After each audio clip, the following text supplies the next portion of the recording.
Sashya the Catalyst, and you are here on my show. This is Human Design for Parents and Kids, and I am your host, Sashya Clark, and I am so glad you're here. We are going to continue our series about the centers in the Human Design Body Graph.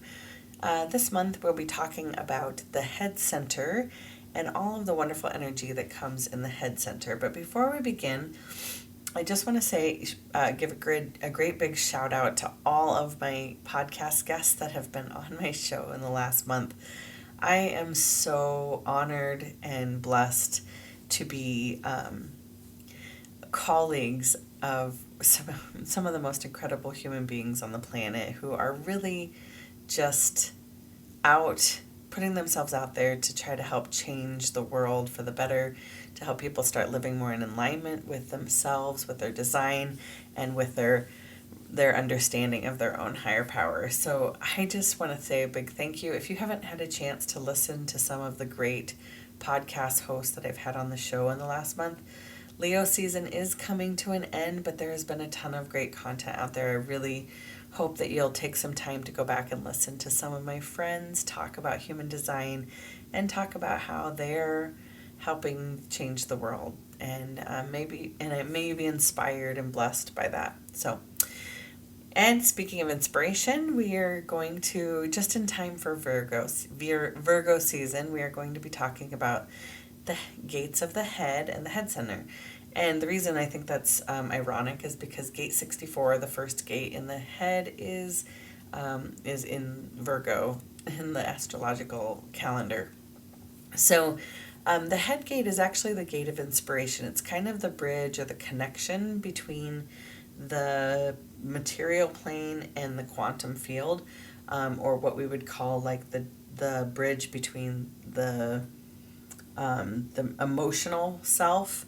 This is kind of drawing back on the information I've shared with you about Kabbalah, that there is several layers to the soul. So these are the inspiration center, or the head center, is really connecting the lower levels of the soul with the higher levels of the soul, the higher self, and and our definition of God or source or higher power, higher parent maybe.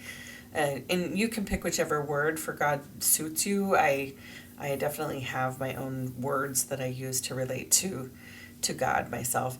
But just keep in mind whatever word you use to define God is also limiting God in some way. So if you're, for example, if you just close your eyes for a minute and imagine a blank sheet of paper, okay?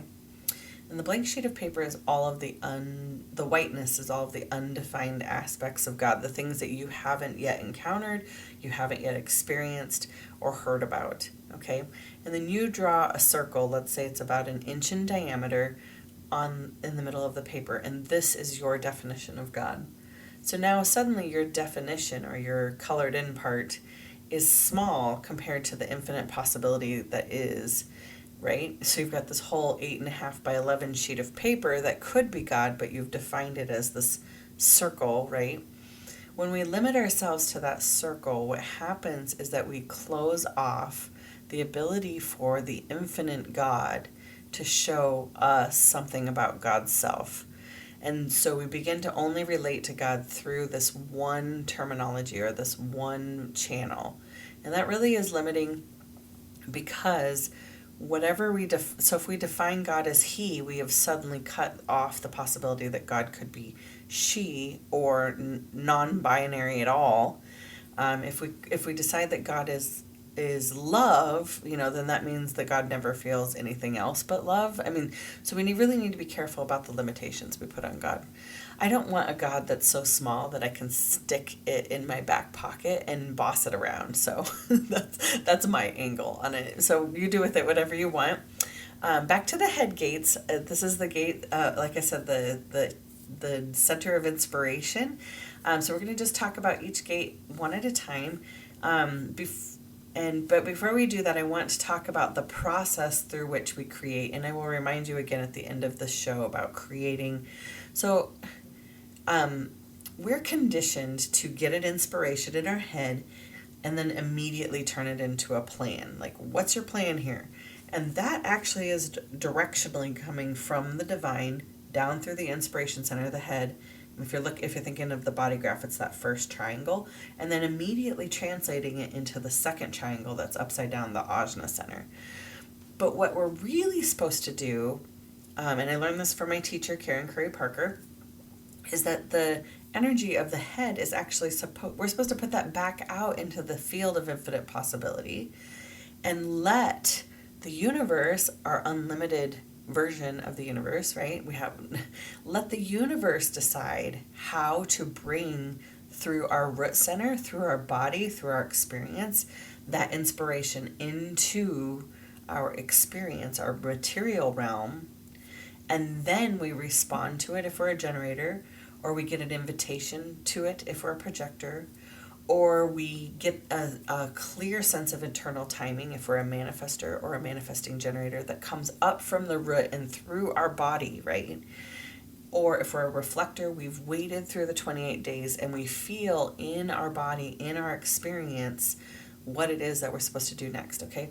So we get this kind of backwards. Our not self immediately wants to take the inspiration of God and turn it into a plan and then act on it. And that's totally backwards. We're all like trying, as Karen says, we're all racing to get to the throat center, right? And manifest our reality. But every single one of the types in human design needs to learn to wait for divine timing. And this is really important because most of us aren't that patient, especially, when I read stuff like, you've got 3 seconds to capture people's attention on your website. I'm like, 3 seconds? I don't know if I can say anything in 3 seconds. But anyway, so that's the first thing. I want to make sure that you know that the quantum field works down through the head and then it goes back out into the quantum field and then up through the root and into the body. And we'll talk about that more as we explore the other gates, the other centers in the body graph. But I want you to know that's the direction of creativity. It's not down through the head and through the ajna into the throat and then into the body. And when we do go that direction, we tend to be really heady, right? And it's a very controlling, very limiting energy that we're working with, in my experience. So, Gate 64, the name of Gate 64 in traditional human design is the Gate of Confusion. I like to call this the Dreamer Gate. And I do have this gate defined in my chart, and I call it the Dreamer Gate because I find that people with this channel or with this gate defined have a lot of dreams, and their dreams are actually telling them something. So if you have Gate 64 in your chart, or if you have a child who does, especially if you have the whole Gate 64, the whole channel 6447 of abstraction, it's important that you begin to catalog your dreams and listen to them, they may have some patterns that you would want to be aware of. I find that I just have a little folder in my Evernote on my phone, and so the first thing I do when I wake up, if I've had a dream, is I just write down the dream. And I have found that the symbols in the dream can mean pretty consistent things. Certain symbols mean pretty consistent things. I always take them as love letters from the divine and turn them into a prayer like, okay, this is the dream I had. Please help me to interpret it correctly and show me the wisdom that you're trying to impart to me so that I can act on it appropriately. So, by the way, dream interpretation isn't something that's like on my website, but if you do have dreams that you feel like are rich with a meaning that you're having a hard time discerning, you are invited to use my Human Design Help Desk to bring that to me, and we can bring that to the divine together and see what we learn from it together. I would love to partner with you about that in some way. So this gate is also kind of carries with it the energy of trying to figure it out when it's confused. So figuring it out is an energy I'm intimately familiar with. And the funny thing is we can't really figure it out, whatever it is. But I have learned that if I'm trying to figure it out, I'm already trying to take an inspiration and force it into the ajna to make a plan. So But we can turn that energy into a question.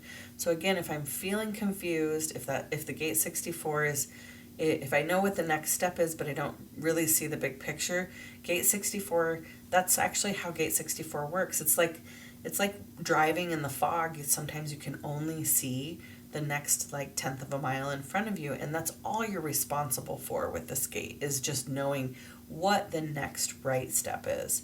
So we can turn the confusion into a question and then just go back to the universe and say, okay, I took the next step, so how do you want to proceed?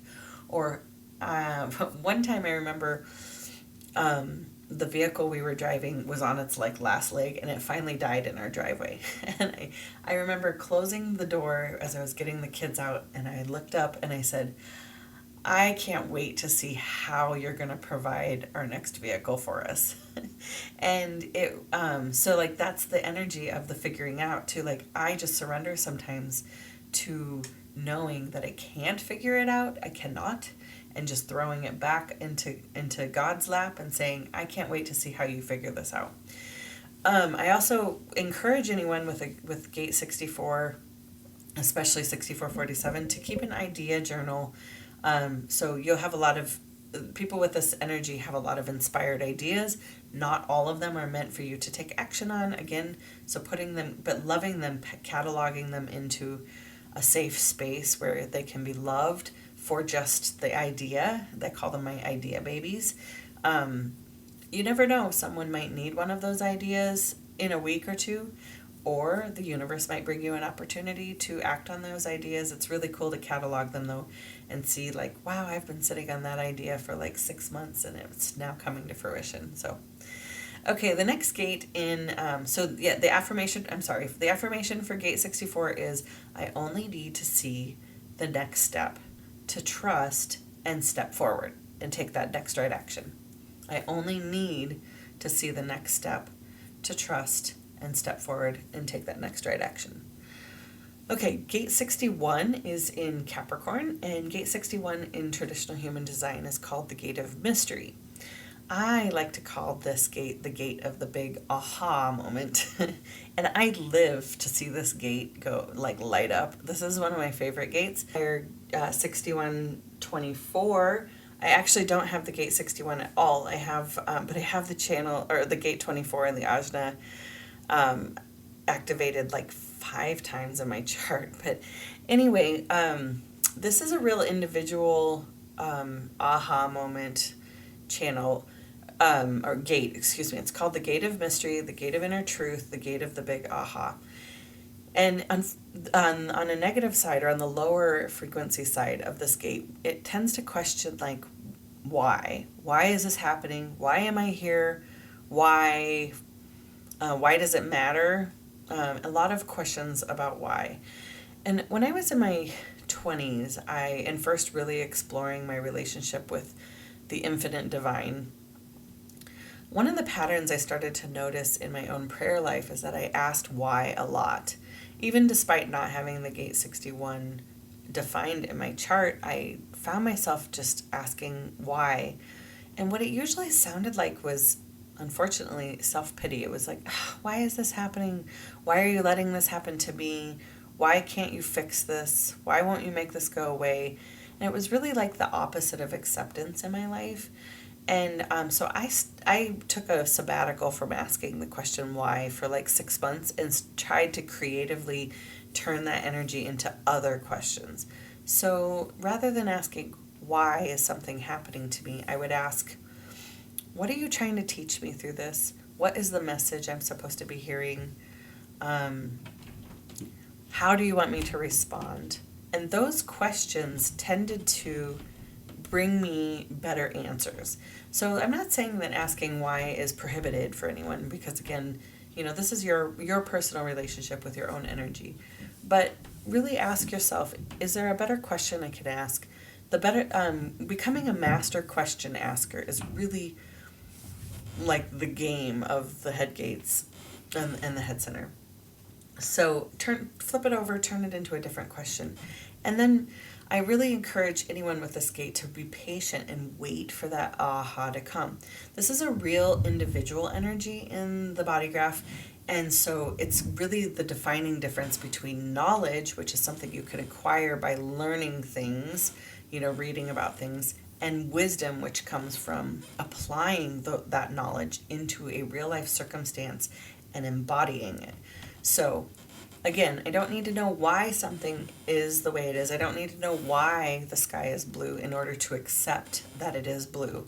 And that is the affirmation of this gate. I don't need to know why to accept what is.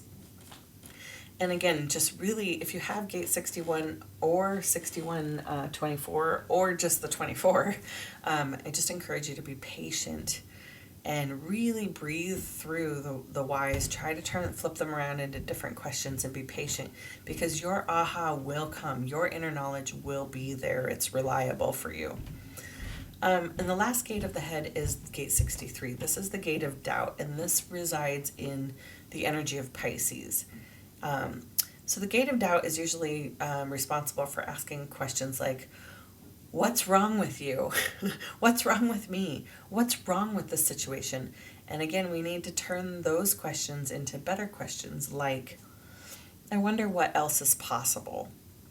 Gate 63 is also on the logic side of the collective circuitry. So it's really looking at past patterns and trying to look at the logic of something. And so sometimes the divine is trying to defy logic in our lives and show us what else is possible. And so we really, a higher expression of this energy is to go, okay, this is what I'm experiencing so far. I wonder what else is possible. I wonder what else is possible, God. What else are you trying to show me? What else do you want to experience? Because dissatisfaction with a pattern is actually our soul saying, okay, I've experienced that. Now let's try something else. And a lot of times if we get stuck in the what's wrong with me, we turn that intense energy of gate 63 into kind of a self-abuse of sorts. And then we tend to recreate, based in fear, the situation we're exactly trying to avoid. So what else is possible? So the three questions I want you to walk away from this podcast with is how, to ask divine or source or God, how do you plan on working this out? Why is this happening? Not why is this happening, but why are you showing this to me? What do you want me to learn? And what else is possible? And those are creative questions that will help us to move forward when we're starting to get stuck in these energies. Again, if you're working with children with these energies, teaching them to take their questions into prayer is probably the most important lesson of this particular module. So, and then the affirmation for gate 63 is that doubt is normal, and it is the wind under the wings. It's the wind under the wings of faith. Doubt is always the wind under. If you didn't have any doubt, you would never have a need to have faith. And so doubt and faith are intimately related. Faith is believing in something that you can't necessarily prove or see. And so having a doubt that it's not really there is really the beginning of having faith that it is really there. And I just because I think we could complicate spiritual matters so much, I want to leave you with this idea about what prayer is to me. First of all, in its simplest form, prayer is talking and meditation is listening. And so, again, when we're teaching children about prayer, we're just asking them to talk, and to talk to something they can't see and something they can't define yet and maybe never will. And that's okay.